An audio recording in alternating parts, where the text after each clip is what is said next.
Good morning, students. Today is very important topics. I am going to explain Kirchhoff's law. So, if several resistors and cells are connected such that they cannot be reduced to a simple series or parallel arrangement, that is, it is not in balanced Wheatstone bridge, it will be unbalanced Wheatstone bridge or dissimilar cells connected in parallel or a loop in a circuit containing capacitors. Ohm's law becomes insufficient to solve the problems. Ohm's law is not able to solve the problem for the unbalanced Wheatstone bridge, dissimilar cells connected in parallel or in a loop, or capacitors are connected in a loop.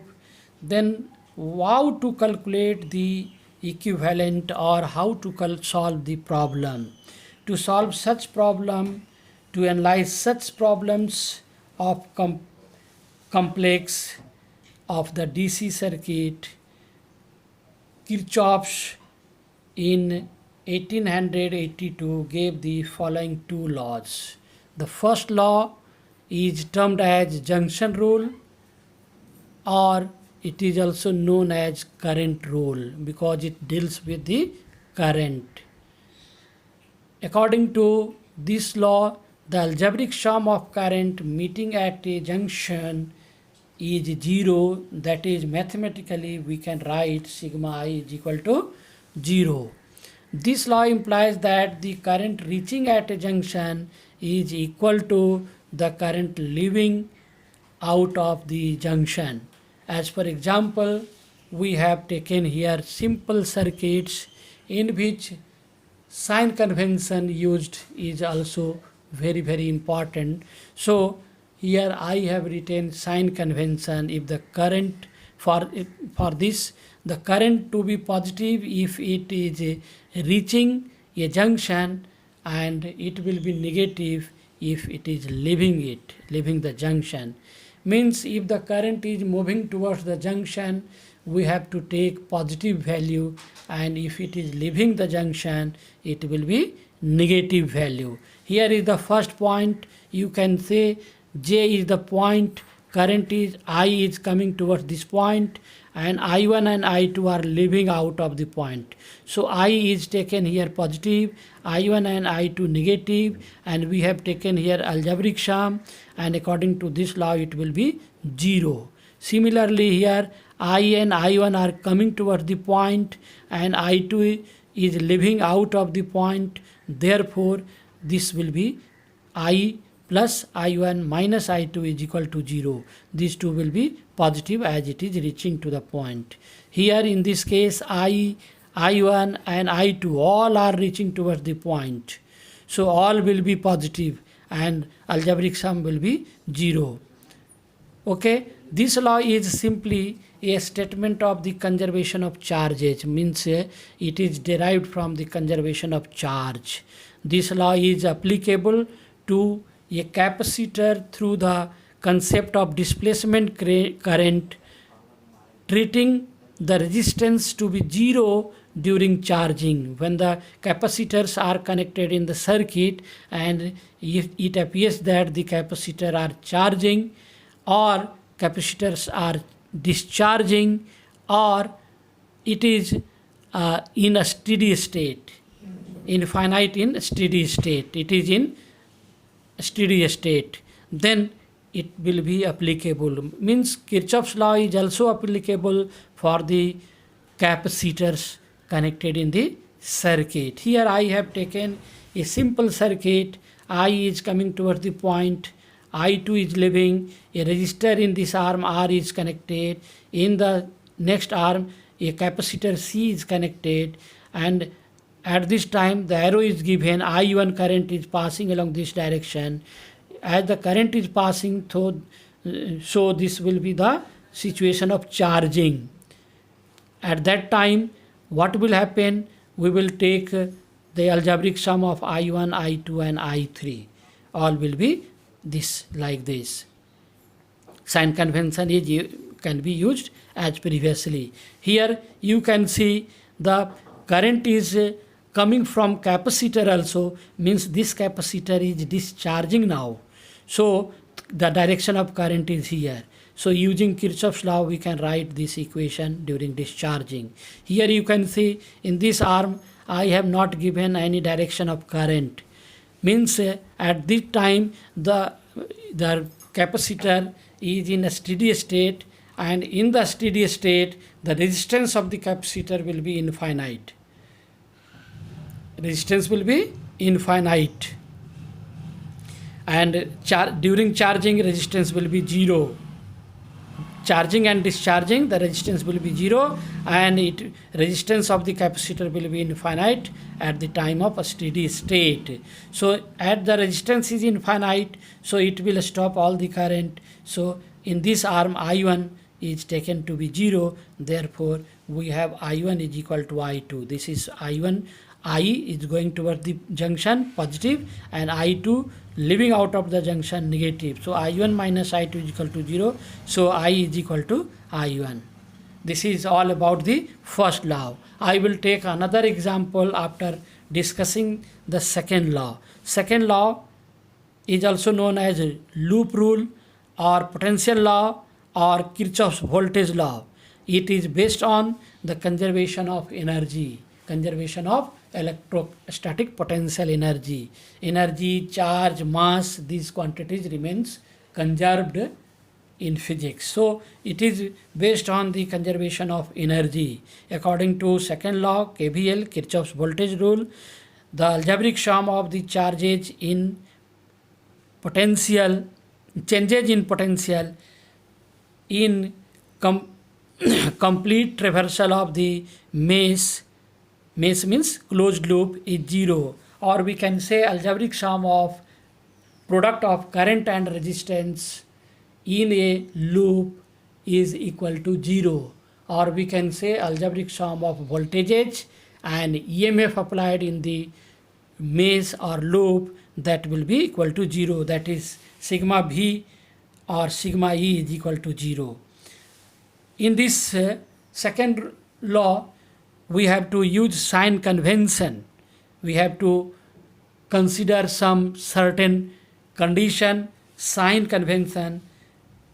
If the changes in potential is traversing a resistance in the direction of current, then product of current and resistance is taken to be minus R, IR. Means if you are moving, during solving you are moving in the direction of current, then in the loop product of current and resistance will be negative, and if you are moving opposite to the direction of current, then the product of current and resistance, that will be positive.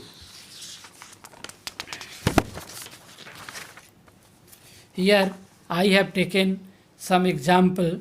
Here figure number 4, this is the given resistance and direction of current between point A and B, and we are moving from A to B. Traversing direction is from A to B. In this time you have to take IR, product of current and resistance, as negative here, negative. So the potential difference is calculated like this. In figure B, current is in the same direction as in the previous, but traversing direction, we have changed our direction to move. In this case, we have to take product of current and resistance IR as positive here, plus IR. So there is a difference in voltage between A and B is this. Now sign convention for the cell EMF. If a cell is in the branch, in the loop with connected with the resistor, then how to take the sign of the EMF? If our traversing direction, we have to consider that traversing direction, and we have to take the terminal of the EMF. If we are moving from positive to negative, if we are moving from positive to negative, at that time the EMF will be taken to be minus E here. We are moving in this dotted arrow direction, and cell first terminal of the cell is positive and second terminal is negative. So we have to take this sign, negative sign. And here we are traversing in this direction from negative terminal to positive, so EMF will be positive. My dear student, mind it, I have taken here, if you are moving in the direction of current, then it will be taken, IR will be taken negative, because the current moves from higher potential to lower potential. So there is losses in energy. Due to loss in energy, product of current and resistor will be taken as negative. To illustrate Kirchhoff's law in detail, I have taken an example from NCERT 12th science book to clear the concept of sign convention used in the Kirchhoff's law and how to write the equation if you are asked to calculate the current in each and every branch from this given circuit. The circuit is given here, it is a question, and you have to calculate the value of I1, I2 and I3. So you have to calculate, you have to use Kirchhoff's law here, because this circuit will not be minimized in the series or parallel simple circuit, or in the simple circuit, or in the balanced Wheatstone bridge. So we have to use here, using KCL, Kirchhoff's current law, at point A. We can, point rule can be used at point junction. So junction is there, two junctions are there, A and C. So we can use at A or at C, we will get same equation. Here you can see I3 is coming towards the junction, I1 and I2 are leaving out of junction. So we have considered there the current coming towards the junction is taken to be positive. So it is I3 is here, you can see it is positive, and I1 and I2 are negative. So I1 and I2 are taken negative, and algebraic sum of all the current meeting at a point is 0. So here I have taken 0. So we have calculated here I3 is equal to I1 plus I2. This is equation 1. As we have to calculate I1, I2 and I3, means we have three variables. So we require three equations. The first equation is this. Now we have to consider a mesh or loop, A, B, C, A. This is the loop, and how the direction of traversing direction is given by this arrow. If you want to move from A to C and then to B and then come to A, then the arrow will be opposite. Similarly in this case. So first loop, upper loop, I am taking here using Kirchhoff's voltage law for the loop A, B, C, A, B, C, A. So we will move here in the direction, in this arm we are moving in the direction of current, but between C and A also in the same direction in branch C to A, in the direction of current. So how it is written, you can see I1 is coming here, 30 ohm resistance. So product of I1 and 30, it is 30 I1, and as we are moving in the direction of current, so here negative sign is taken. I have to see there are no other resistors, so we have come to C, and from here we are moving in the direction C to A. So here is the cell of 45 volt EMF. So we are moving from negative terminal to positive terminal, therefore it will be positive plus 45. So here I have written plus 45.